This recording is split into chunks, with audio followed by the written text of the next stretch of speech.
Ayan, alas 12:30 ng gabi, April 5. Nag-drop off kasi tayo mga idol sa may subdivision malapit sa Novaliches Bayan. Ito, pabalik na tayo ng Maynila or Sampaloc area. Nakakuha kasi tayo ng booking. Nag-drop off ako kanina sa may Mindanao Avenue. Galing naman yun ng Maynila. Pag-drop off ko sa may Mindanao Avenue, may nakuha tayong booking sa may Mindanao Avenue.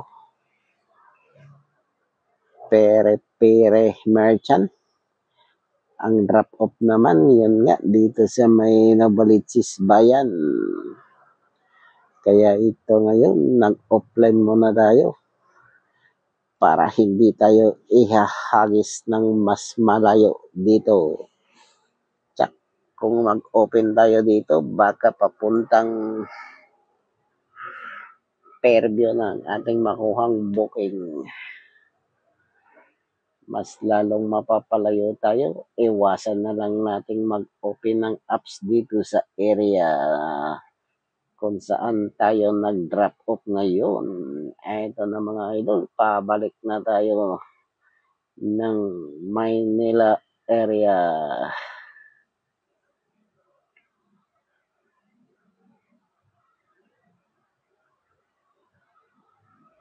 Nananatili pa rin tayong magpatakbo sa minimum speed, 50 to 60 kilometers per hours lang ang ating kayang gawin dahil ito ay maraming intersection ang ating nilalakbay, Quirino Highway.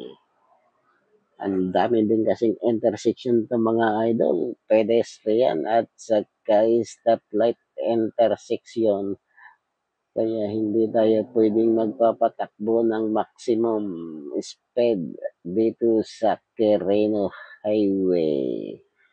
Kahit naman na masasabi natin hindi masyadong madaming sasakyan, mas maganda o mas mabuti pa rin nasa minimum tulad niyan mga idol. Mayroong tumatawid, mga intersection yan.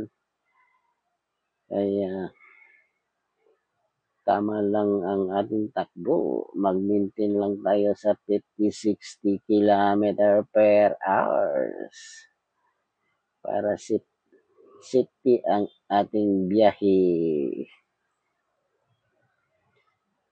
Ayan, let's go pa rin tayo mga idol. Tuloy-tuloy pa rin tayo.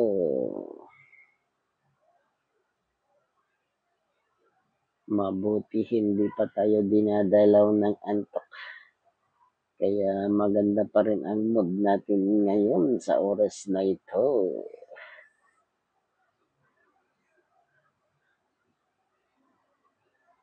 Medyo malayo-layo ito mga idol sa estimate ko siguro kung talagang hindi tayo magpapas forward dito sa ating video. More or less 30 to 45 minutes siguro ang ating tatakbuhin kung yung takbo natin ay ganito lang.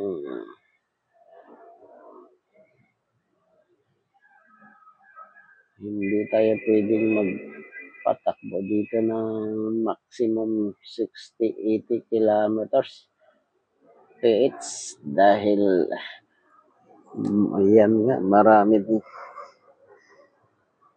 intersection. Ay, oy, ay.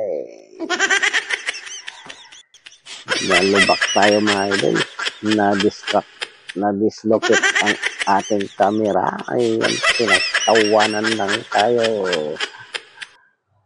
Kailangan muna natin ayusin para maganda yung may balik sa normal ng ating camera. Ayan mga idol, let's go na ulit. Kasama pa rin ang ating pananalangin sa taas na tayo'y gabayan sa ating pagmamaneho. Makarating tayong ligtas sa ating destination. Ayan mga idol, tuloy-tuloy pa rin ang ating biyahe sa oras na ito. Kasalukuyan pa rin binabaybay natin ang Quirino Highway. Mabuti na lang, medyo maliwanag-liwanag yung mga street light dito. Ayan mga idol, may biglang tumatawid na naman. Kaya delikadong magpatakbo ng mabilis. Tama lang yung takbo natin ganito. 50-60. Okay na ito, safe na tayo. Hindi naman mabagal masyado. Hindi rin masyadong mabilis.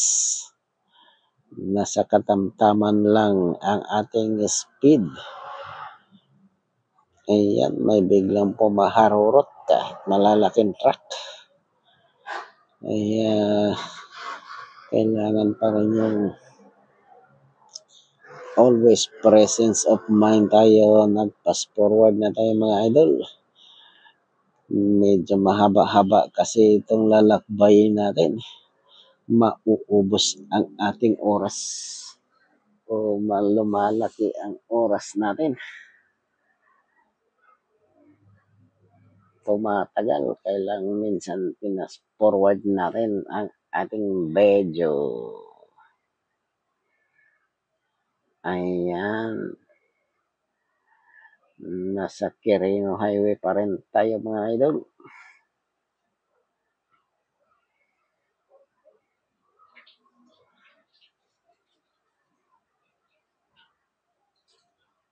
Pag madaling araw na kasi mga idol, bumabalik doon na ako madalas mag-aabang ng booking sa Sampaloc area at Banawe area. Sampaloc, Maynila at Banawe, Quezon City. Iyan kasi may mga merchant na 24/7 silang open. Kaya doon lang tayo nag-aabang sa mga malalapit sa merchant na yan na ating nabanggit.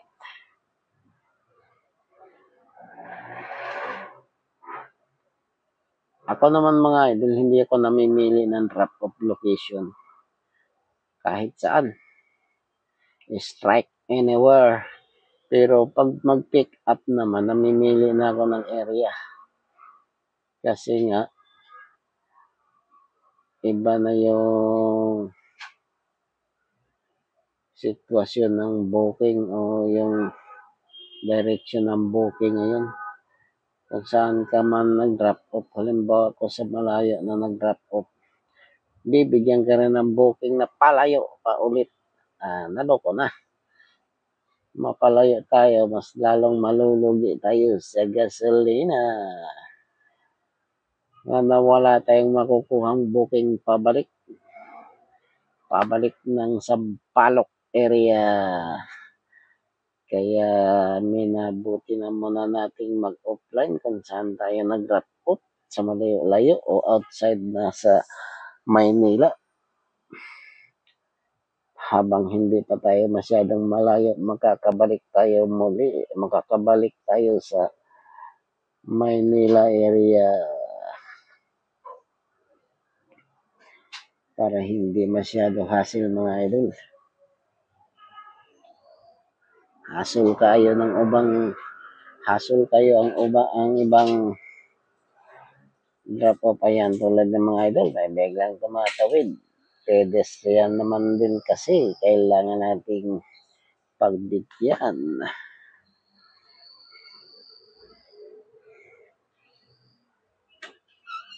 Ayan mga idol, tuloy-tuloy pa rin tayo.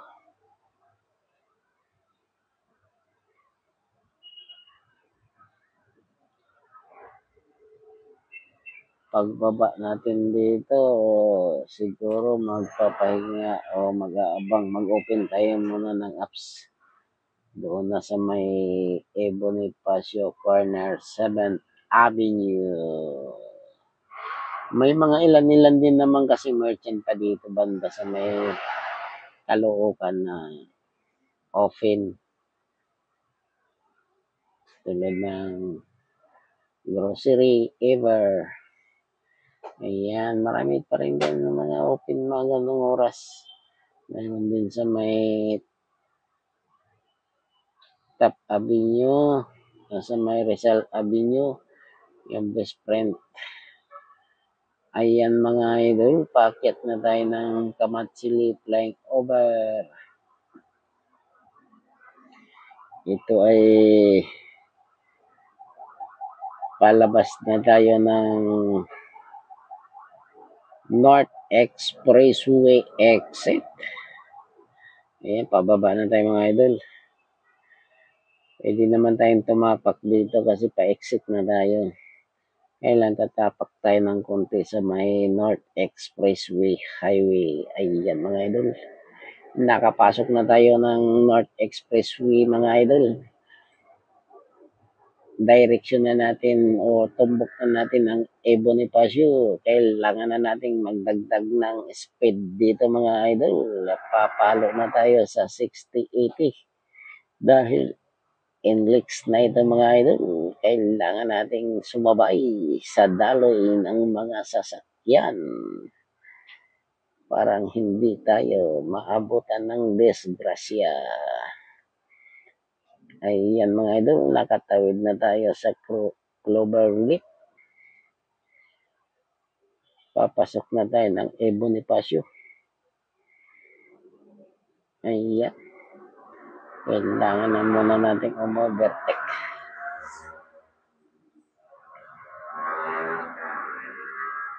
Ayan na mga idol, andito na tayo sa Bonifacio. Kasalukuyan na nating binabaybay ang Bonifacio.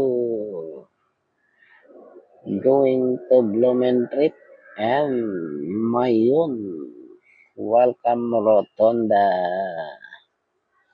Pero malapit-lapit na tayo sa may mga idol. Sa may stoplight. Stoplight ng Bonifacio Corner 7th Avenue. Magpapahinga muna tayo dyan. Mag-open tayo ng apps para hindi masyadong malayo. Mayroon tayong makuhang booking.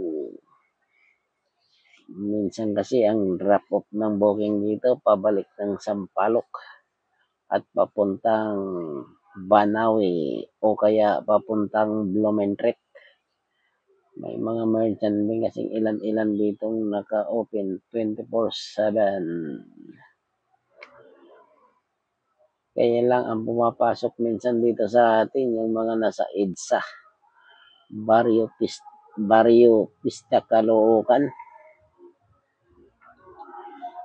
EDSA, may mga merchant kasi dyan na 24/7 talaga silang naka-open. Ayan na mga idol, andito na tayo sa stoplight. Bonifacio Corner 7th Avenue. Hanggang dito na lang muna tayo.